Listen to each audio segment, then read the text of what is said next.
The media. It's almost like a swear word today to some people. There's no doubt journalism is a tough job, especially in today's polarized climate. I love my job. I always have loved my job as it is designed to be done.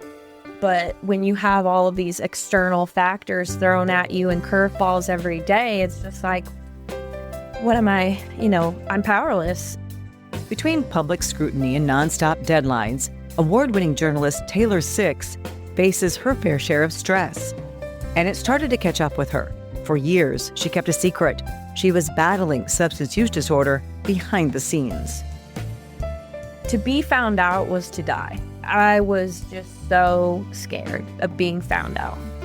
You thought you'd lose your career, lose everything that mattered to you? Everything. But not just my career. It wasn't about, on some level it was losing those things.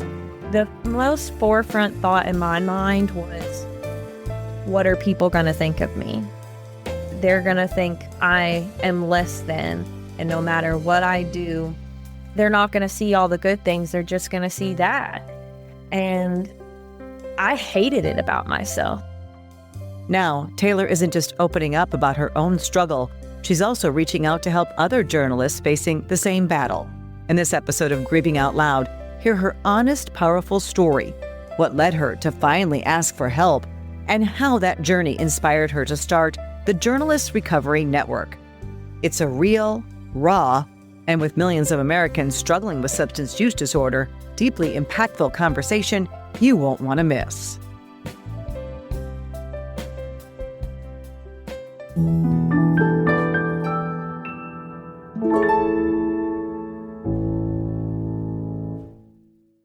Well, Taylor, welcome to Grieving Out Loud. I'm always excited when I get to talk to a fellow journalist. Maybe it's because I worked in the business for so many years. I end up having a lot of journalists on this podcast. I'm really glad to be here. Thank you so much for taking the time to hear my story.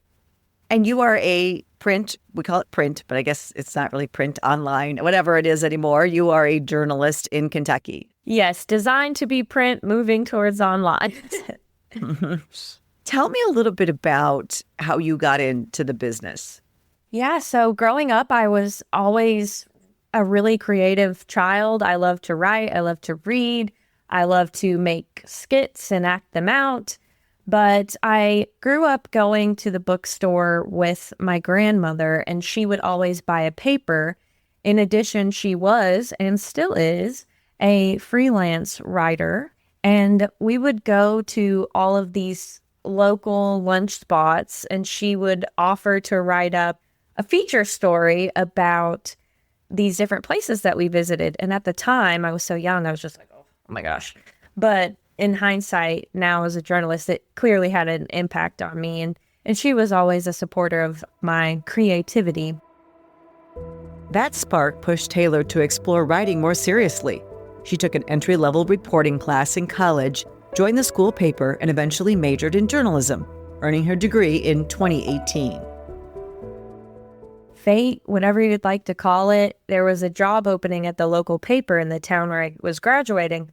And I applied and somehow got it. And so I graduated on a Friday and started work at the local smaller paper, the Richmond Register, on a Monday. So pretty much just full steam ahead and in a daze. You sound a lot like me because I also grew up loving to write. Really, it was my creative outlet. And I continue to write, of course, every day. Mm-hmm. And also love to read and like to act out plays. And my mother was she was the freelance writer and the influencer of my writing. And she always wanted to be a journalist and actually became a college professor. So I think I fulfilled her dream in addition to my own. So we have a lot in common there. Exactly. These are tough days to be a journalist, though. I mean, I'm probably significantly older than you. And I got into the business back when I say we were the early influencers. So there was no social media. People watched 3 channels, right? Cable was just kind of exploding. People got their news from, local news, just usually 3 main sources. And things have changed so much in the field of journalism. And journalists have really, even though we go through extensive training and we're trained to be impartial, we're trained to tell all sides of the story, journalists really really are demonized today. They are. And I think at the national level, as we've seen, and then also it's becoming more at the local level too. Right. I've seen that too. It's something that I've really struggled with because part of what's making the local level so successful is you are also a member of the community. Right. But what makes it challenging is you are also a member of the community. So they know where to find you. They know where you eat at. They know where you shop at.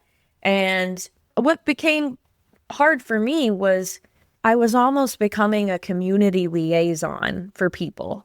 Oh, do you know a person who can help me with this?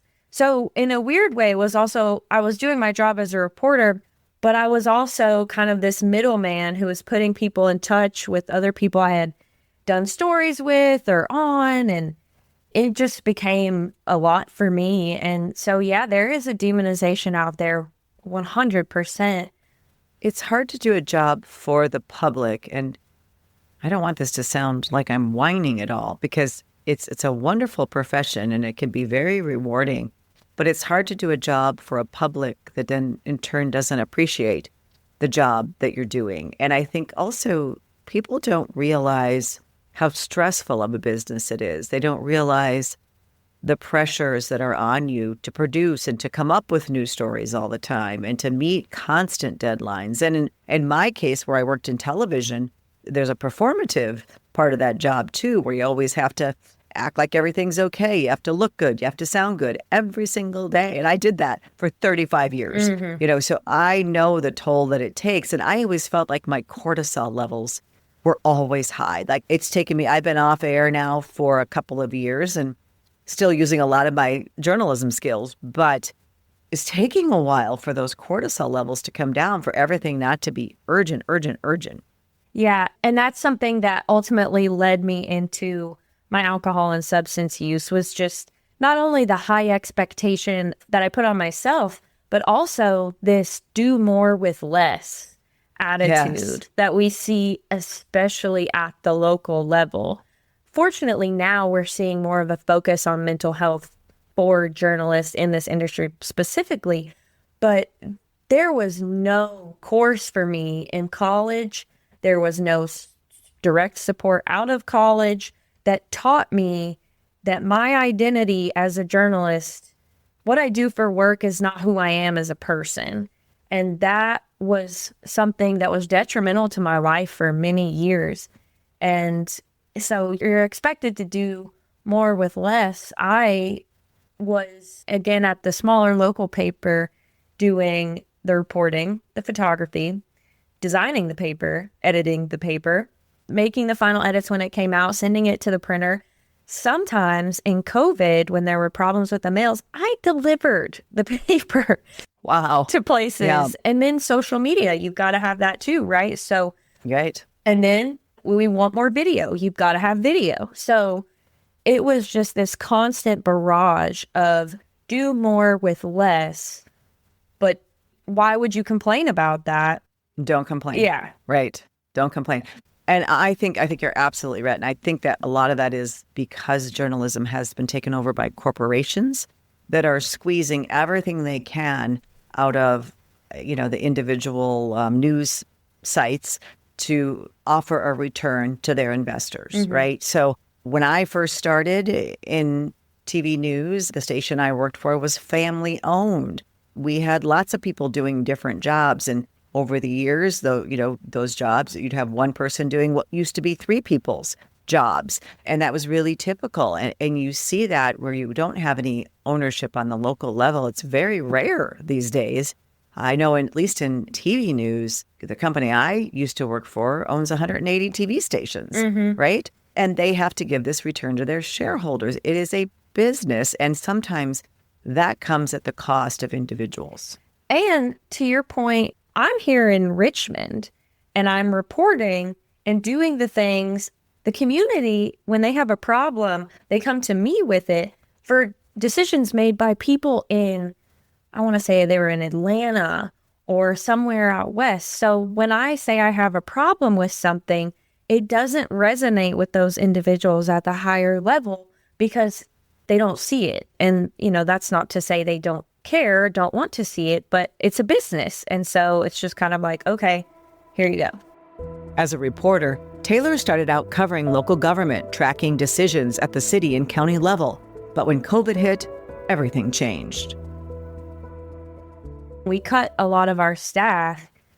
I kind of became a catch-all. So anything that was going on, anything that I could get my hands on and cover for the other person or they could cover for me, that's what became my beat. So it was a little bit of everything. So where I went to the outlet that I'm at now, my beat is crime, courts, and criminal justice. And those are heavy topics. And I have to say, I've said this for many years, every reporter has PTSD. I still remember the very first time I saw a drowning victim, pulled from the water. I remember horrific car crashes that I had to cover, seeing, bodies and things like that. And then in my case, or in any reporter's case, you got to go back and write the story impartially, or I'd have to go on television and put that, neutral face on and act like I wasn't a human being, wasn't affected by these things. And I don't think people really realize the situation reporters find themselves in. And then if you have no way to decompress from that, no way to process that, no one to process it with, it can be really tough.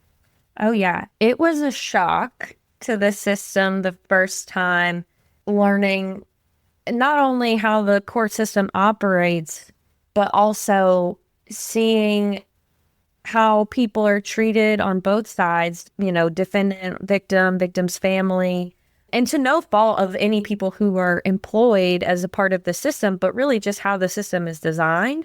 And you hear these things, you see these things. Just a brief kind of story, if you will. I went to a couple of sentencings after I first started, and it was all I could do not to get to my car before I just came unglued and let myself really process what had just happened. Because, in the courtroom, you're supposed to be unbiased, no emotion. And I called my dad and I was like, man, I just really don't know if I can do this. My number one character trait is empath, and that's proven through a Gallup study. And so I was like, I just can't, I don't think I can really do this. And he said, Taylor, it's when you get out to your car and you don't start crying or you don't feel impacted that you know it's time to hang it up. If you ever become numb to it, then it's your time to think about something different. I would argue, and I would say that your dad was right. I would say that I'm empathic, and I think that if you are an empathic person, it makes you a better reporter because you really want to understand whoever your interview subject is. You really want to understand them, right? You really want to understand their motivations and why they do what they do, and you tell a better story, but it takes a personal toll, for sure. It definitely does. And it's the things you don't expect. I can be ready to see the horrible pictures that are shown in court. I can be ready to see. But sometimes I think, okay, I got through it okay.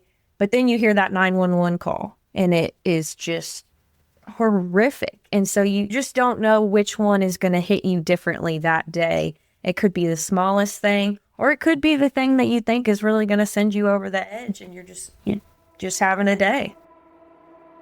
On top of the stress that comes with being a reporter, Taylor may also be genetically predisposed to substance use disorder. Her sister, who is 12 years older, began struggling with addiction when Taylor was a teenager. Being 15, this was the first I had ever come face to face with even really hearing about quote unquote addiction. But that feeling of just vitriol and disgust, it came naturally to me. Why can't you? Why won't you? You don't love us. What's wrong with you? So before I ever had any kind of experience of my own, I had a lot of that thinking that society and public has overall at a large scale.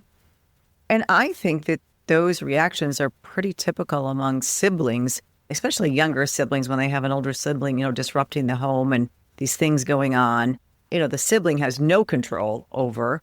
And anger is kind of a normal feeling.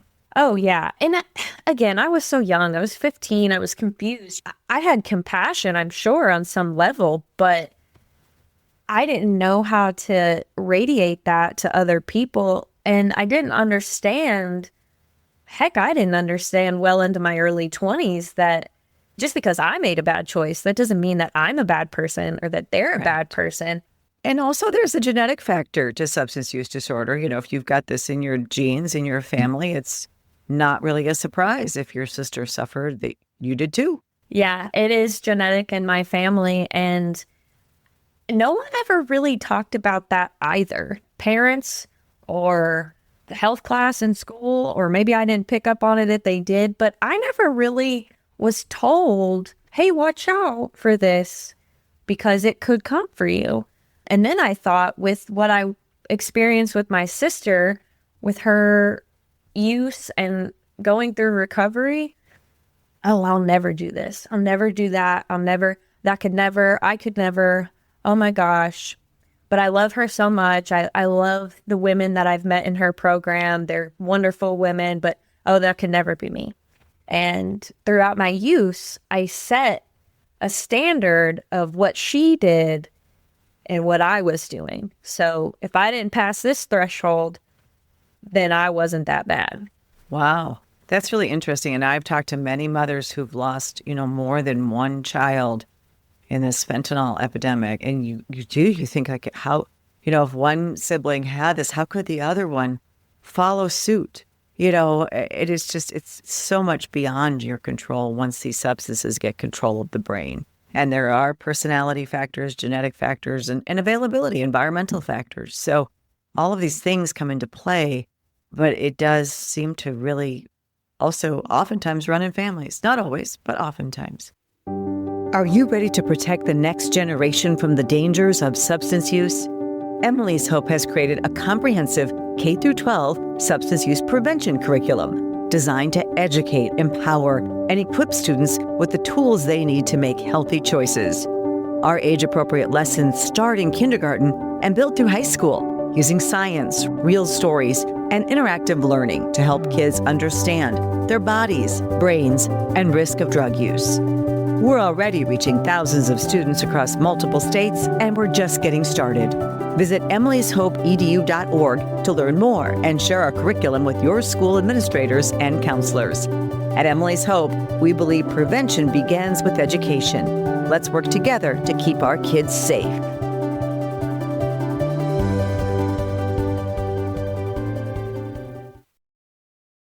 Looking back now, Taylor just wishes she would have been more aware of the danger and learned healthier ways to cope with life's challenges.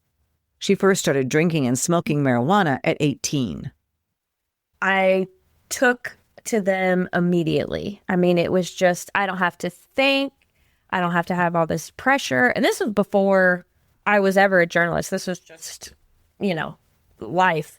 And those really took, and I really loved the way they made me feel. So I entered this kind of experimental phase where it was like, okay, well, I will try so many different things and see how I liked them. So I figured out what I liked and what I didn't like.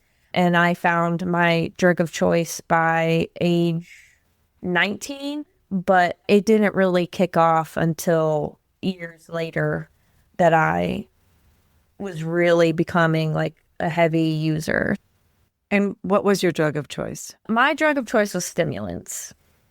So talking like Adderall, something like that, or methamphetamine? No, just kind of Adderall, cocaine. Which is really common, Taylor. It's really common and actually socially acceptable. I mean, among many people. Yeah. Taylor says at first, her substance abuse didn't feel like a problem. She only used when she partied with friends. And from there, once I kind of worked my way into that lifestyle, then it was more about using it so that I could continue to drink. Because I would drink so much and I'd start to, get to a point where I was gonna not black out, but where I was feeling the effects and not the ones that you like. And so I would use, and so that I could keep drinking and kind of maintain the enjoyment, if you will, of the night in the evening. And what was it about stimulants, do you think, worked for you? Because people only do things, right, that work for them, even if it's in the short term. I'm an extroverted person, and it really took that over the edge. But I'm also, at least previously, I was someone who I had a lot of emotions, but I couldn't express them to you. I didn't know how to tell you how I was feeling. I could see a commercial about a dog and just become unhinged and unglued. That was how I was able to get my emotions out. But if you were to confront me and say, how are you feeling? There was no way.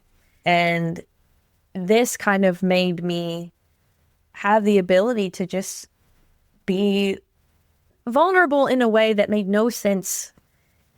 People were not going to take me seriously crying at the bar, just completely intoxicated. So it was one of those things where it was a release, but it still felt controlled. Was there a point then that you were not in control? Oh my gosh.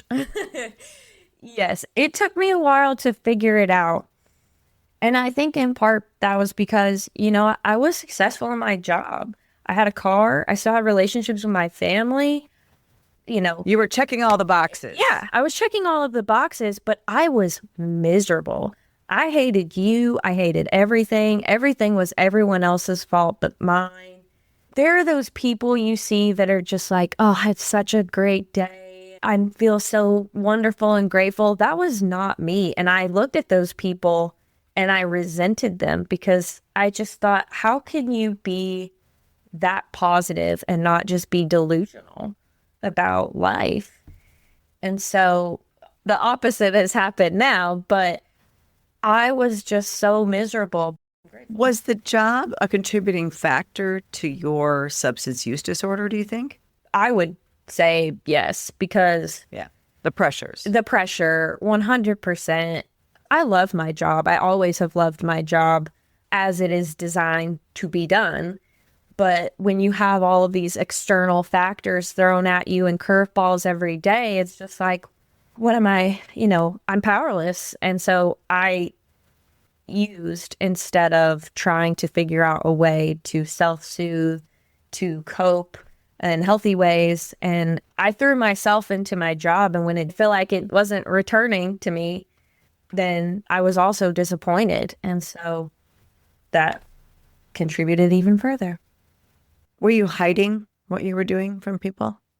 Oh, yes. So everybody knew that I was drinking. Even some of the people who I partied with in college that would use recreationally, they were still in my life years down the road. And until I went and made my amends to them, they had no idea how bad things were. And that's also part of the reason that contributed to just my anxiety and my stress and my continued use, was because to be found out was to die. I was just so scared of being found out. You thought you'd lose your career, lose everything that mattered to you? Everything. But not just my career. It wasn't about, on some level it was losing those things. The most forefront thought in my mind was, what are people going to think of me? They're going to think I am less than, and no matter what I do, they're not going to see all the good things. They're just going to see that. And I hated it about myself. So looking back on it now, I don't think it's so much of a problem as if they saw it, but I didn't want to see it. And so denial, that's a big part of this disease. And I think it's maybe one of the hardest things for people on the outside to understand. After denying she had a problem for years, Taylor eventually decided to seek help. But she says reaching that point was anything but easy. I had this gut feeling, essentially just, if I don't change something, this can only end one of a few ways. I'm going to die, I'm going to kill somebody, or I'm going to be in jail. How did you know that? I mean, in the rooms, we call it a moment of clarity. And it really was just there's all these near misses, and they kept lining up, and I kept seeing them. And plus, I had been interviewing people for stories about recovery. So all the while, like, I'm thinking, not me, not me. I'm interviewing people for stories in recovery because we had programs here that were being launched. We had a massive spike in overdose deaths. And I'm hearing their stories, and you can hear the freedom in their voice. And I could relate so much to their stories or how they were telling me they were feeling. And so at the time, I was still in such denial. I was like, well, I can probably relate to them because of what my sister went through. That's got to be what it is. And I'm just such an empathetic person. But then I kind of was like, wait, I want what they have. You can hear it in their voice, just how happy and free they sound. And I started thinking about it, and I would set these goals for myself of, okay, I'm not going to drink hard liquor tonight. I'm going to just have 2 beers, and then I'm going to go home. And I've heard once you start limiting your use, you have a problem. Once you start kind of negotiating with yourself that you're going to have, then you know that you're not just the occasional someone who partakes in this, that you actually do have a problem. Do you agree with that? Oh, yeah. I mean, I would say to myself, I'm going to go and have 2 beers and drink like a normal person. I would say that. But it never resonated that something else was going on with me. It is so weird to look back on and think, how did I miss that? But once those signs kind of started showing up, there was a night that I was aiming to drink less, or whatever my twisted equation was for that evening to get by. And I blew past it. I mean, just full speed ahead, normal stuff. And I woke up the next morning with just this feeling of disgust. My makeup was still on. I was sweaty, hungover. My partner at the time was out of town. And so I had used that as an excuse to be like, oh, well, he's not here, so I can cut wild. So I had lied. And it just was this overwhelming feeling. And I went to a regular scheduled therapy session. She had been threatening to send me to outpatient treatment for so long. So you were already seeking some kind of help. Oh, yes. I had been in therapy for years, but it was always, oh, this person did this to me. It was always somebody else's fault. I had never had anything to do with it. And she had threatened to send me several times. And I thought, no. I'll read the book that you're suggesting. I'll watch some TED Talks about it. And never did. And so finally I came in there and I was just so broken and desperate. I said, I'm going to go tonight. I had reached out to a person in recovery that I had interviewed previously. And I said, hey, man, this is so random, but you're the only person I can think to ask, where do I go for a meeting? And he calls me and I'm in tears. I'm like, no, please, no. And I answer and he tells me and he talks me through it. And he says, can I pray with you? And I was like, oh my gosh, this is going to be ridiculous. But he did. And I mean, I still remember it to this day. And it was one of the nicest things anybody's probably ever done for me. And I went that night. And after that, did you check yourself into treatment, or what was your road to recovery? So I did not check myself into treatment. I was still so petrified that I was going to be found out. I parked miles down the road for that first meeting and walked because I didn't want someone to see my car. And I just kept going back and kept staying in the meetings. I did what was asked of me. I got a sponsor. And it was all very helpful to me. But again, I think it was this surface level defense mechanism. I did the work, but it was to show people I've got a hold of it. And I'm wondering about the stimulants too, because they do really change your brain, and it takes a long time for your brain to recover from that.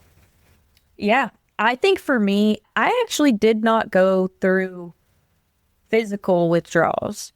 So I think for me, it was more of a mental.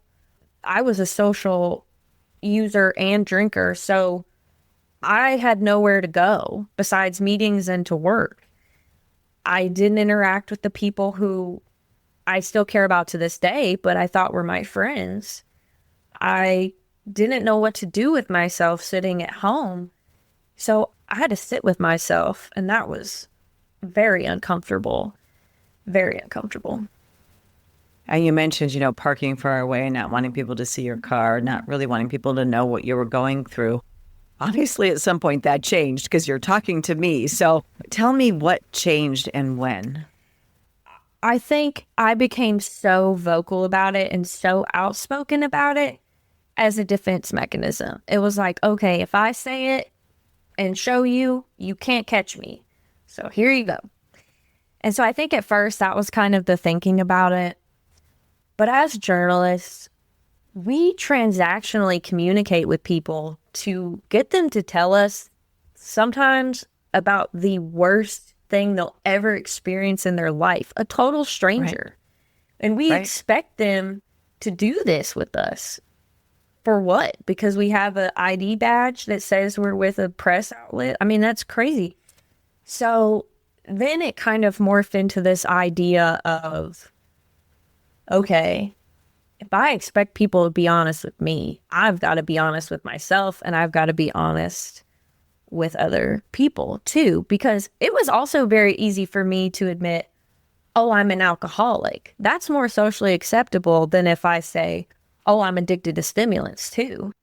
You've got a good point there. And what you're saying about how you ask people, like I always say, that's why I told Emily's story, because over the years, I had asked so many people to talk about like the worst things that happened to them in their lives. And how could I not share what had happened to my family? And everyone always said to me, if it can just help one person, right? And, everyone always says that. And then I was in that position and felt it. So I get what you're saying there. Mm-hmm. But I also get what you're saying about because alcohol is so socially just as awful and deadly and addictive as any other, mind-altering substance. But because it's so socially acceptable, it's a little easier to say, I had a problem with alcohol. Oh, yeah. So do 40-some million Americans, right? But yeah, the illicit part, I think, if you're getting stimulants and you're not being prescribed them, right? That's the part that holds the stigma. Oh, yeah. And to this day, I still think that people really don't. I did not allow people, I'll keep it on me. I did not allow people to know how bad it was. And I will be very honest with you, and I will be very transparent.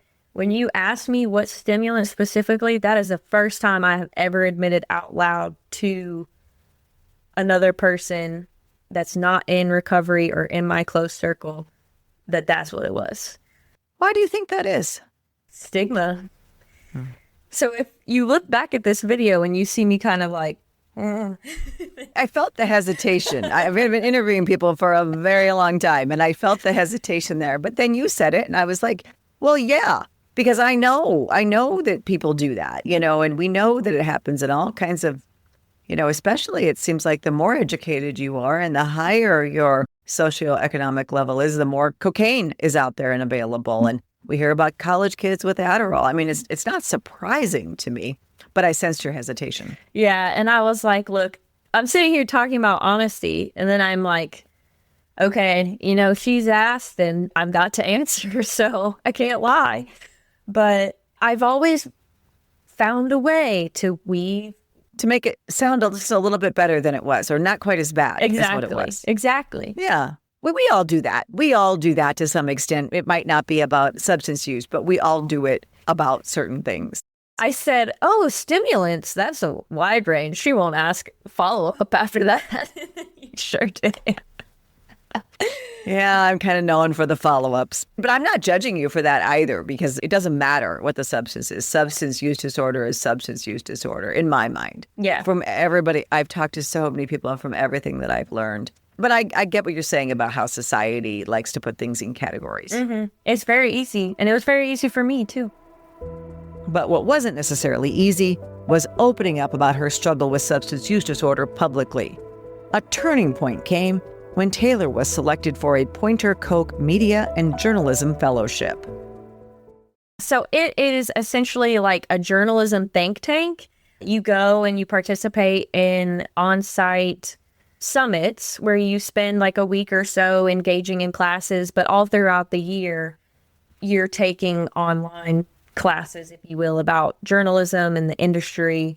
And it's a real privilege to be accepted into these cohorts. Oh man, I was stunned when I was put into there. So the whole goal is to obviously help you as a journalist, but throughout the year, you're working towards a project, a final project. And initially, I wanted to do something about use of destigmatizing language, i.e., instead of saying addiction, substance use disorder, alcohol use disorder, etc.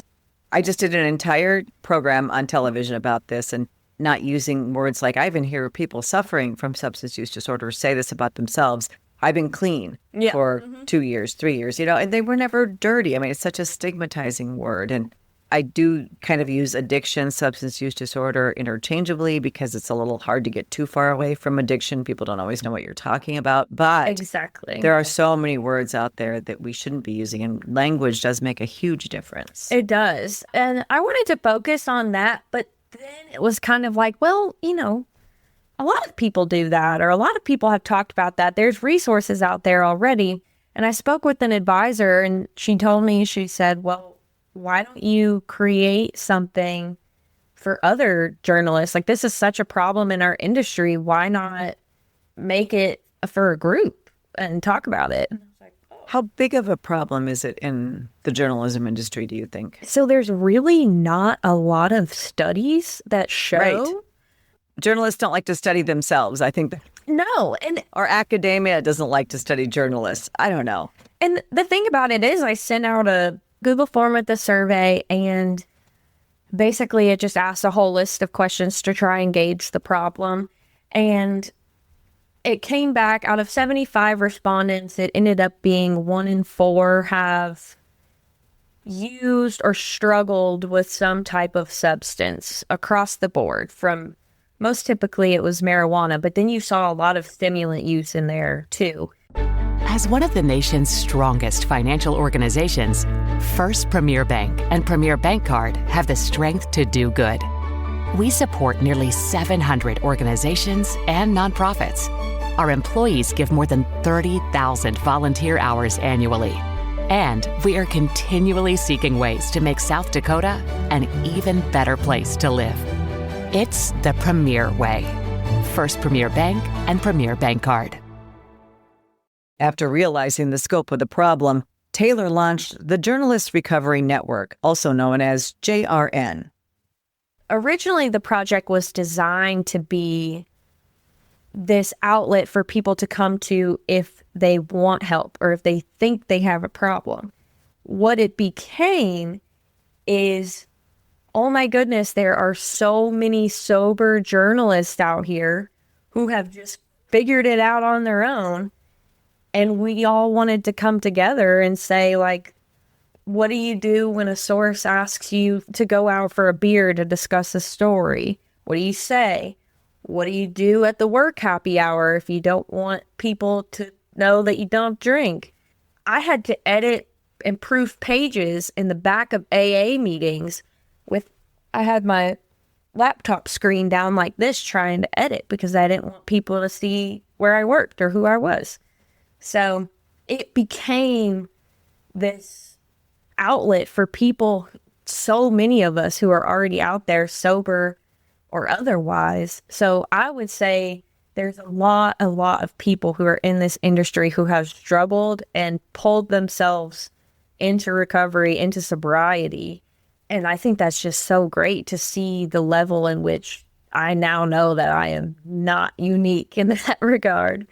But yeah, anybody can reach out to us and say, hey, I think I'm struggling. How do I know? What can I do? I just need somebody to talk to. Or I'm recently sober and I'm trying to navigate XYZ. So it is designed for people who may think they have a problem that just want to talk, people who do want help, people who have been newly sober, people who have been sober 30 plus years. If you're a writer and you think you have a problem with substances, reach out. Yeah. And has it been rewarding for you? It has. As I said, it's been eye-opening to find out there's so many people who are in this industry and are successful, but they're also successful in their own lives as an individual, separate from being a journalist. They have their whole own identity. And it has been so rewarding to meet and connect with these people, to know that the problems that I have over here where I'm at are the exact same problems that they're trying to figure out or have already figured out in their career too. So it's just been such an honor to meet these individuals as people and then as journalists as well. And what keeps you in recovery? Oh, I don't. Wow, that's a powerful question. I know what life was like for me. I know I can be a successful journalist. I've proven that to myself and others. I want to show myself that I can be a happy individual, a happy person, a person who has the balance in life to help other people, for people to want to come to me and say, hey, I need help with a problem. Can you help me? I thought of you. That was not the case before. People steered clear of my erratic behavior. And I just want to know that if something were ever to happen to my job, or if I were ever to leave this industry, my life has fulfillment outside of that. That's right. We cannot be completely identified by our professions. And in this society, that the first question always is, what do you do? Yes. You know, I tried to change that and ask people like, what are you working on these days? Or, you know, what is making you happy these days? Or something that's not exactly like, what do you do for a living? Because that's how we size people up and judge them and figure out if we want to talk to them even. So yeah, you're right. You have to be more than just your profession. But you've got skills that translate to many. You could do many different things, actually. Oh, yeah. If you are good at writing and just good at being a people person to a certain extent, that'll take you far. If you have a good network, that'll take you far. Right, right.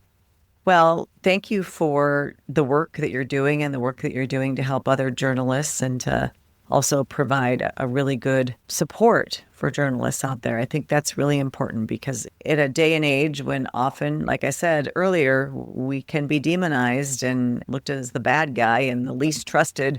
I think I saw one study that journalists are less trusted than politicians. People trust politicians more than they trust journalists. Have you seen that one? Yeah. So it's like I picked the profession because I love to tell stories and I thought I could make a difference with those stories. That's why I picked it. And I think I did. I think I actually did make a difference. I think I'm making a bigger difference now running a charity. When I made the decision to leave the business after 35 years, I thought my stories may have maybe made some differences, but this can make a bigger difference. But I think that it's unfortunate that it's gotten that way for so many people in this profession. It really is. But hopefully, you know, a new era is on us. Things have to fall apart before they come together, and that's with anything. And so with the work that you're doing, if it's a person who is in recovery, a person who is still struggling in active use, if it's a journalist, successful, no matter what,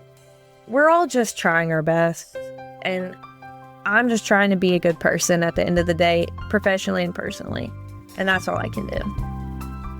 Well, that's terrific. Well, thank you so much for coming on the podcast. Thank you so much for having me, and thank you for the work you do. And thank you for listening to this episode of Grieving Out Loud. If you'd like to learn more about the Journalists Recovery Network, just check out the show notes. And while you're there, we'd be so grateful if you'd rate and review the podcast and share this episode with your friends or family. You probably know someone who needs to hear it. Every share helps break the stigma around substance use disorder and may help someone take that first step toward healing. Thanks again for listening. Until next time, wishing you faith, hope, and courage. This podcast is produced by Casey Wonnenberg King and Marley Miller.